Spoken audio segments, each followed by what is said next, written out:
അധ്യായത്തിലെ 24-ാമത്തെ ശ്ലോകത്തിൽ ഭഗവാൻ തുടർന്ന് പറയുന്നു, അച്ഛേദ്യോയമദാഹ്യോയ മക്ലേദ്യോ ശോഷ്യയേവച നിത്യ സർവഗതസ്ഥാണു രചലോയം സനാതന.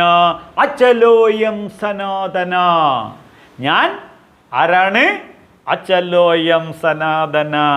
ജാതി മത വർണ്ണ വർഗ ലിംഗ വ്യത്യാസങ്ങളില്ലാത്ത, സ്ത്രീ പുരുഷൻ എന്ന വ്യത്യാസമില്ലാതെ, പ്രായത്തിൻ്റെ ഒരു വ്യത്യാസവുമില്ലാതെ ഞാൻ അചലോയമാണ്, സനാതനമാണ്.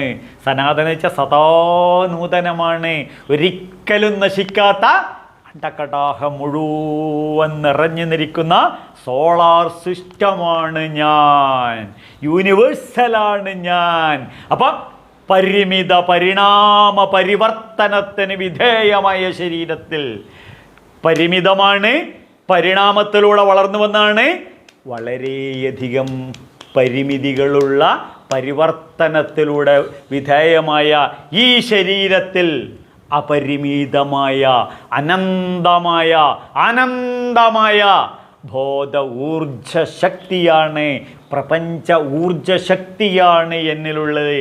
അതാണ് സനാതനം. അതാണ് സനാതനം എന്ന് വെച്ച് കഴിഞ്ഞാൽ കോസ്മിക് എനർജി. എന്താണ്? Cosmic energy. ഇതാണ് വേദങ്ങൾക്ക് പറയാനുള്ളത്. ഇതാണ് ഭഗവത്